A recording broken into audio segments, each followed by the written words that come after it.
What's good, babies? It's day 11, angel numbers. So look, if you're just joining us, my name is T Styles.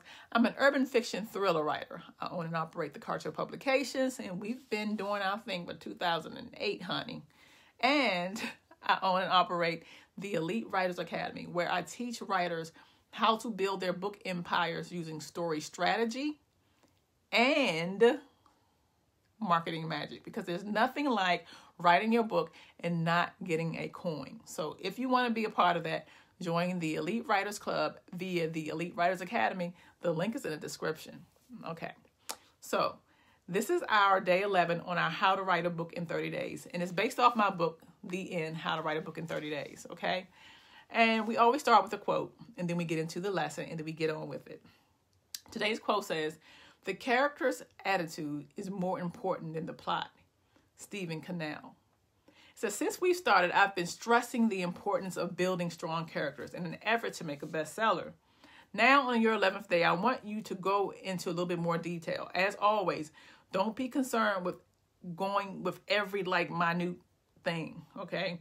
The object of this book is to practice restraint and learn new things as you go along. So don't keep going back into the book. Those pages are done. You're going to have plenty of time to revisit those pages from day one up until this point when you input them into the word processor. Because remember, you should be using a composition book.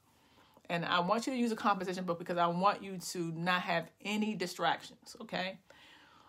So in order to explain characterization more clearly, I want to give you some things to add into your journey today, okay? You can build strong characters the following ways. You can build strong characters using dialogue. What better way to see what a character feels or thinks than by what they say? So dialogue is a vehicle necessary to do that. You can use it through actions. You can literally show how they walk and move and describe, and we can get our sense of an idea of what kind of character we're dealing with. You can do it with the clothing that's worn. Are they rich? Are they poor? The clothing can tell a lot about a character based on generalizations, because just because you wear bad clothes means you or old clothes mean you poor, or based on fact, okay?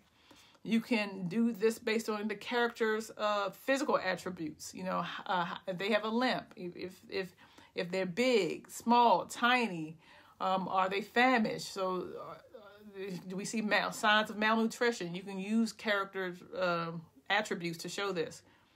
And you can do it through psychological attributes with mental situations, how they think, you know, especially if the book is written in third person, where you have access to a lot of things based on, instead of what they tell us they feel or see or want or desire.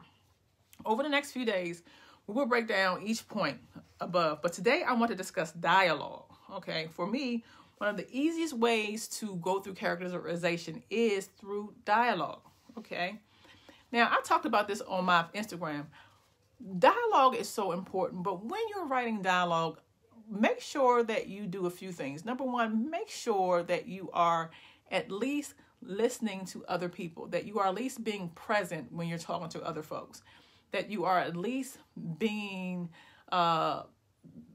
available to people when you are having conversations with folks. Because when you do this enough, then you'll start getting the understanding of what natural dialogue is. If you're a talker, you're not going to be able to do that, and there's going to be a problem. So you want to start listening, okay? But the dialogue, when you make sure that you understand the different components in it, this can be brilliant. There have been stories and screenplays that have been saved with the dialogue alone, because the dialogue is so brilliant. But understand, the dialogue is only an avenue by which we understand what the writer, what the character is feeling or thinking. So first you have to have the reason for this characterization, or the reason this character is saying something. And from that, we have the dialogue. Be clear on that. Because if you are just writing dialogue just for the sake of getting the story moving along, you're missing a major mark. Dialogue is allowing us a window directly into the character's mind. And we are finding more out about our characters through how they speak. So creative exercise for the day is, think of two main characters in your book.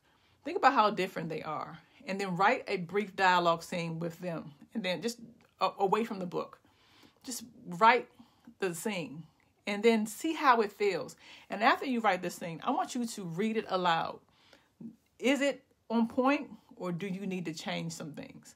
Because this is what you need to be thinking about as you go forward. Day 11 is amazing, babies, and I am super proud of you. I'm so proud of you. Do not give up.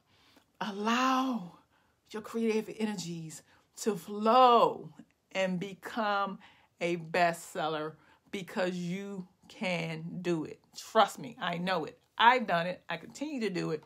The people who I teach do it. They're getting money. They are successful. And it starts with understanding story. And dialogue is a major component of that. Okay? Get to writing.